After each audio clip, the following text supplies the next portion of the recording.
welcome back to the Meeple Marathon. Today we're going to be taking a look at River Rats. This is a solo and or cooperative poker game where you are competing against the kind of rat bosses here who are the, poker fiends trying to steal everybody's money. So if you're familiar with poker, you're going to understand a lot of what's going on. We're looking for standard poker hands. Pairs, straights, flushes, four of a kind, full house, things like that. What makes this cooperative and solo is that everybody plays against a single hand of one of the rat kings here, the river rats. And they're going to have a hand of cards that's going to be visible to you, but they're also going to have some cards that you cannot see, which could make their hand better. They're going to have more than 5 cards, basically. Now, you are going to be all playing into a community hand of cards. So you have one hand, whether you're playing solo or multiplayer, you're all playing the same hand to go directly up against the rat's hand. And you are going to get to add cards in there one at a time. There's going to be a little market row. All of this is going to be explained here in a minute, but let's talk about setup. So first off, we need to decide who you're going to be. So you're going to play one of the ship's captains here, and these are represented by the aces.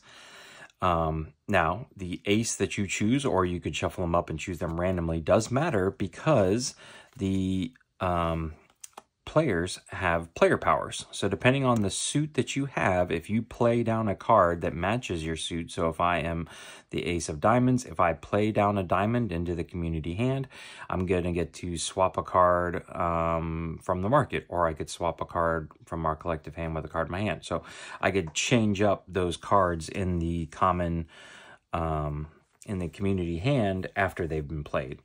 I'm not going to cover all of the rules, but just know that your choice of kind of ace here does matter, but it also means that you're removing that ace from the game. There's only the standard 4 aces, so whoever you take out is removed from the game. And if you play 4 players, that means each one of you is going to have an ace, and they're all going to be out of the game. So ace high will not exist. So you're going to choose one. We'll just choose the ace of clubs here. The other ones are going to get shuffled back into the deck. For the rats, for your, the nemesis, the enemy, you're going to take the 4 kings, you're going to shuffle them up here, and you're going to choose 2. You're going to go ahead and deal them face down right here. You're going to take the rest of these. And so this is all of the cards minus us and the 2 rats. We actually have to defeat 2 rats back to back in order to be victorious. And we'll talk about how we do that. But then we're going to give this whole big thing a good shuffle. This is probably not the best shuffle, but for the sakes of this video, we're just going to end it there. All right. Last but not least, we have 2 jokers. So you can see here, this is just what they chose for their artwork for the jokers. The jokers are actually going to go face down. They're going to go over here, and you have 2 reference cards, and you're going to find one of them that has the Joker's Prediction reference, and you're going to put that right up there next to the 2 jokers. This other one you can just keep handy. It's going to give you not only the River Rats abilities, but also the actions you can take when you play certain cards. So every card that you play down, not only are you attempting to make a poker hand, but each suit of that card will allow you to do an action that'll help you manipulate your hand or the market or something similar in order to defeat the main rat here. So let's give ourselves plenty of room, and now we're ready to go. All right. So the first thing you're going to do is deal out 2 cards to everybody. So if I'm playing solo, I would just get 2 cards myself. I'm going to place those right there. Then you're going to take a card and you're going to add it to this Joker's Prediction reference. So in this case, it's a 3. So I like to turn it this way so I don't get it confused. And I have left it so I can see that the 2, 3, 4, and 5 represent a straight. So what this means is that if I can get a straight, whether I win or not, whether I defeat the rat or not, I'm going to get to flip over one of these jokers and use that joker as a wild card number, suit, doesn't matter. I can make it whatever I want in the future. It's a one-time use thing, so once I've used it, I've lost it. It goes away, but I can earn up to 2 in the game. Again, by matching the Joker's prediction. So you can see if you were to actually draw an ace, you would need a straight flush, and that would be pretty hard. But these lower cards here make it feasible. But we may need something higher than a straight to beat the rat. And so do we decide to go for the straight, lose the hand, but take the Joker? Or do we go for something more and try and defeat the rat, but don't get the Joker? All right, after we have done this setup, we're then going to set up our market here. And you can see these for this game. This is a standard 52 deck of cards, but the artwork here is all unique. All right, so we have 3 cards in our market. We're going to be able to draw from these, or we're going to be able to draw from the top of the deck, the blind card off the top of the deck. But this is community knowledge. Everybody that's playing in a multiplayer game is going to be choosing from the same row. And as soon as a card is taken from here, it is replaced immediately. All right, now that we have our initial setup done, we can go and flip over our first rat. So we're playing against the King of Diamonds. So if we look back over here, on this side of the card, we can see that the River Rat's abilities, the diamonds, during round setup, deal the top card from the deck as the first card of the collective hand. Ooh. All right, so now we know what her ability is. Let's give her some cards. So the River Rats are always going to get 5 face-up cards. And I like to, just stack them like this, just save a little room. All you really need to be able to do is see the numbers here. So not a great hand for this queen, this River Rat lady here. We don't really have anything going towards a flush. We have 2, 3, 4, 5, but it's a very low straight. That's the best she has going on. We would need a 6. Do note that her as a king does count towards her hand. So she can always use herself. That's like a bonus for her. I, however, cannot use myself in the community hand. If that were the case, playing a 4-player game, you would always have 4 of a kind aces and blow everybody out of the water. So, but the River Rats can use themselves. So right now she's got nothing. She's got king high. But she's also going to get 2 additional cards here face down. These are going to be flipped over at the end of the round. Once I've established my hand, we don't know what they are. There are ways for us to peek or look at them. But we're going to pick the best 5-card hand once these 2 are flipped over, including herself. So she's actually getting 8 cards here to make a 5-card hand. All right. Now, normally at this point, the round would start. I get to draw up to 3 at the beginning of my turn, so I can either take a face-up card that I can see, or I can draw the top card here. I add it to my hand, and then I have to choose something from my hand to play into the community hand. Well, in this case, however, this particular River Rat's ability says we have to take this card and deal top card from the deck as first card of the collective hand. Okay, so we do get to see it. Yeah, so we're starting off with a 2 of diamonds. Okay, not the best start, but we know that a flush could beat their possible straight. That's really the best thing she has going on. And this is where knowledge of how to play poker comes in handy, knowing what hands will beat each other. Unfortunately, I have no other diamonds. I don't see a diamond. I don't have a diamond in my hand. But now that we have taken care of her ability, we can go ahead and play our turn. So that 2 of diamonds really is kind of stinking things up. But there is a way. There's a way to get rid of it by playing another diamond. We can swap another card from the collective hand with a card from your hand. So if I play a diamond, not this diamond, but if I play another diamond in the future, I can take this card out and swap it with something in my hand. So all is not lost. I don't really like anything up here, but I am seeing 10, 9, 8. But let's see what else we got here. So I'm going to decide to take the top card here, and we'll take a look. Actually, now we're looking pretty good. I have 6, 7, 8, 9, 10. So I have a straight right now. Since I'm playing solo, I know I'm going to be able to draw these cards, and The only problem is that I have this 2 in the way, and I don't have a way to swap out this 2. So that's my biggest problem now. Interesting. Okay, so this is really messing up my mojo here. So let's stick with this. We're gonna stick and kind of keep things low. So I'm gonna play the 6. All right.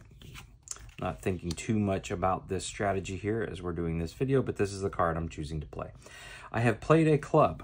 Now this club matches my player power, so I can choose to either do my player power, which is add up to 2 cards from hand to the market, but when you're playing solo, you just add 2 cards to the market, or I could add 1 hand. Well, obviously I'm going to choose 2. I'm just going to kind of stack them up here so I can see, is there a diamond? No, there's no diamond. Okay, so I'm still not able to make my 10 high straight. I don't have the 3 that would need me to connect all the way to my 6. So things are not looking too great right now. I'm going to then take my next turn. I'm going to draw this 4. And I'm going to play this 4. Now, normally you would replenish this card as soon as it's drawn, but only if the market has less than 3 cards. In this case, since we added extra cards to the market, it's just going to stay at 4 until we reduce it to 3 and then reduce it to 2 or less. In this instance, I've played a 4. My suit action on a heart, is increase the debt by 1. Now, the debt is what you've anteed up here. So if you lose the hand, you're going to go into debt. And if you go into 5 debt as a player, you've lost the game. If I can force the river rat, the face-up river rat, to go into 5 debt, they walk away from the table and the next one comes out and I have to get them to take on 5 debt. So think of debt as, hit points. Or damage points. If I can damage her 5 times, then she goes away and I get to the next guy. If I'm damaged 5 times though, or as in a multiplayer game, if I'm damaged, if we collectively take 5 damage, then we have lost. I'm not feeling very good about my hand, so I'm not going to do that. This is a way to speed up the damage you can do against them. So if I was confident in my hand, I could increase the debt, hopes that I win, and then the river rat would actually take on more than 1 debt per hand. But we're not going to do that. All right. So I'm in a lot of trouble here. I don't even have king high. She has king high. I only have 6 high. At best 10 high if I draw this card. I can accept 2 more cards. So I think what I'm going to do, I should have done this before, is I see 2 10s. That's the best I think I'm going to get. So I'm going to draw this card. I'm going to immediately play it. Again, I could choose to increase the debt because I played a 10. I'm going to pass on that. All right, and then last but not least, I'm going to draw this last 10, and I'm going to play that exact card. My club allows me to add 2 cards to the market. So I would refill this first, and then I would add the 2 cards. So you can see that I made the right decision. I didn't get a 3 anywhere, so my straight possibility wasn't going to happen. All right. At this point, now we have 5 cards. If we were playing multiplayer, I would have played this card, then the next person to my left would have played this card. And we have limited communication. So that's what makes this game interesting, similar to games like The Crew or, like the Lord of the Rings trick-taking game is very popular right now, where you can't just tell people what you have in your hand. You can't sit around and communicate what the best hand is you can create. You don't know what's coming out in the market. You don't know what other people have. So it can actually be very exciting to play multiplayer. But at this point, I've established my hand of 5.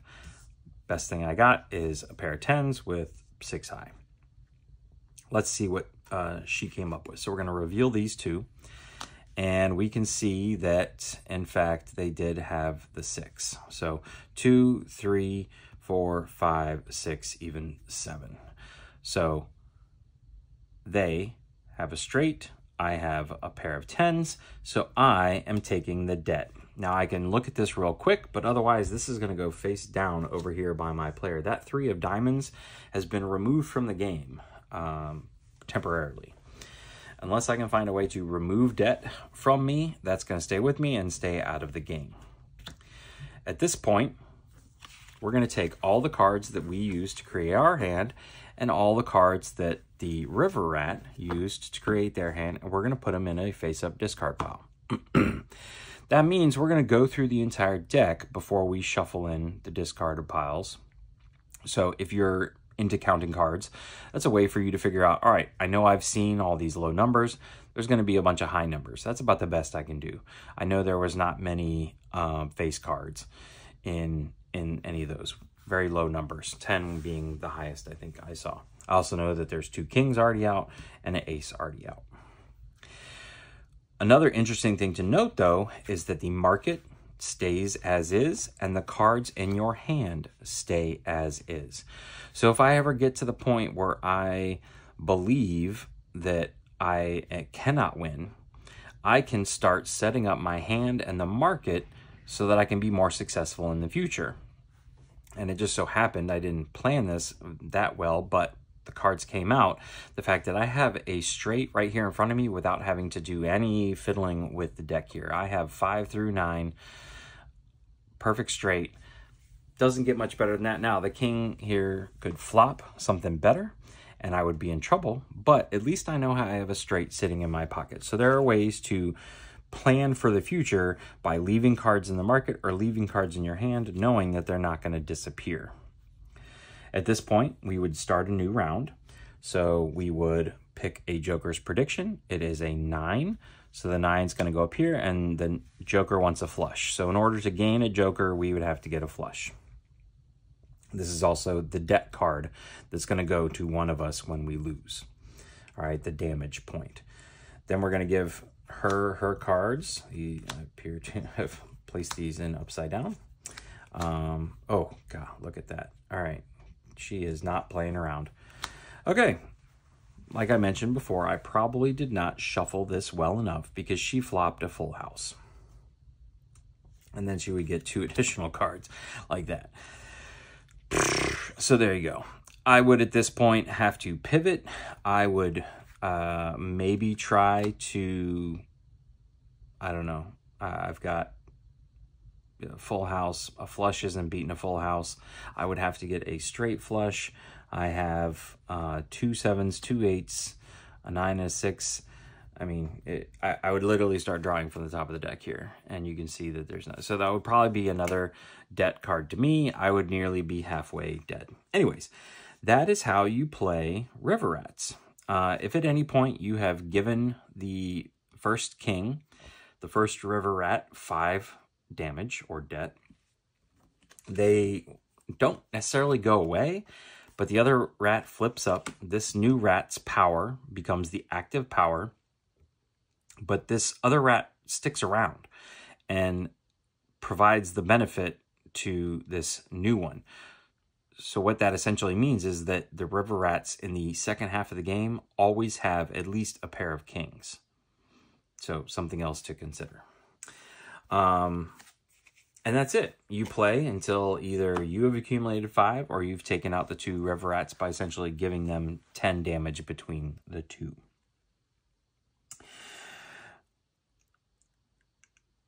Some quick thoughts on the game.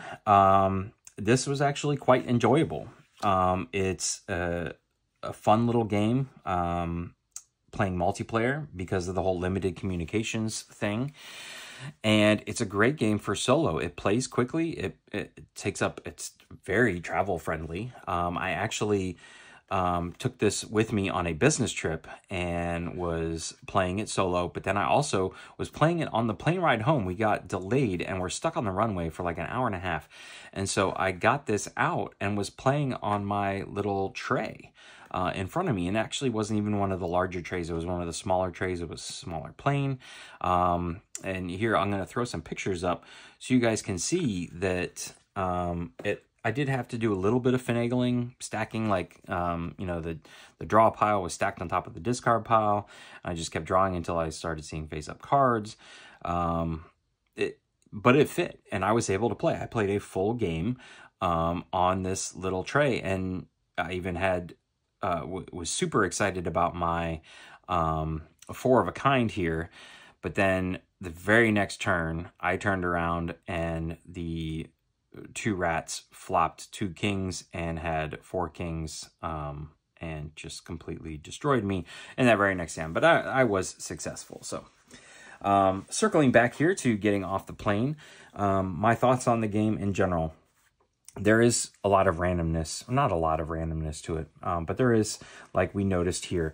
You could sometimes just get completely screwed over by the what the other players are flopping here. You can see, and I probably didn't shuffle these very well since I was just trying to teach you guys how to play.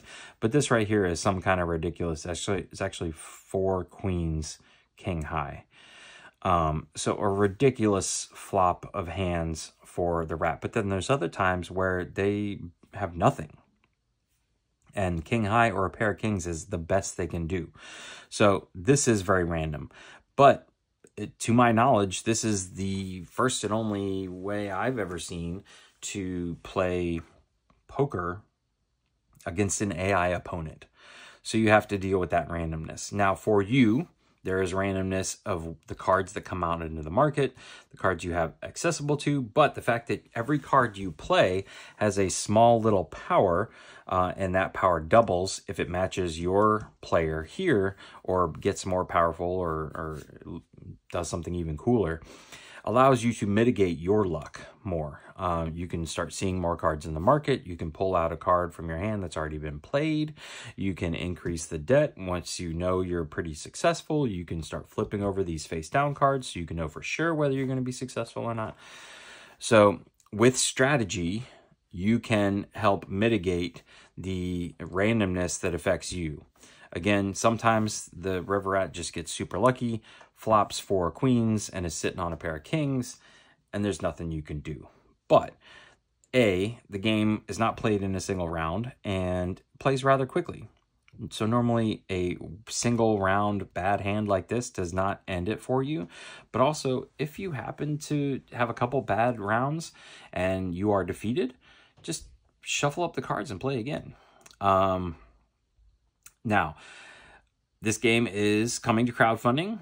I am not sure if they're going to do like a print and play option, because as you can see, you could technically play this game with 52 deck of cards. But the artwork on the cards is really fun. Each of them is like, I really like the 7s here because they're all like the doorman here, or like the 8s are all the luggage carriers, but they're all different. Like this one's an alligator. I don't know what animal that is. But I really liked these doormen for some reason. I kept coming back to all the 7s here. So the artwork on here is really cute, and you can actually use these as any other deck of cards. There's another 7. You could play regular poker with these. You could play any game that you can play with 52 cards. So this is going to be a very inexpensive, easy entry game. It can be helpful to help teach maybe somebody poker without getting them into playing for money. Maybe you want to teach your kids how to play poker. There is a little bit of a learning curve with the suit actions, but since you're playing cooperatively, you can help them along. Other than that, I think it's a great way to learn how to, try and beat a hand without money being involved. So I've had a lot of fun with this one. It's been very enjoyable. The people I've played with multiplayer had fun playing it as well. We tend to enjoy those limited communication trick-taking games. This is a great one to travel with, to have as a filler, to play early in the night as you're waiting for people, whatever it may be. Take your pick. So that is River Rats. If you have any questions, please feel free to let me know in the comment section below. And once I have a link to the crowdfunding campaign, I'll be sure to add that into the description. Otherwise, thanks for watching. Have a great day.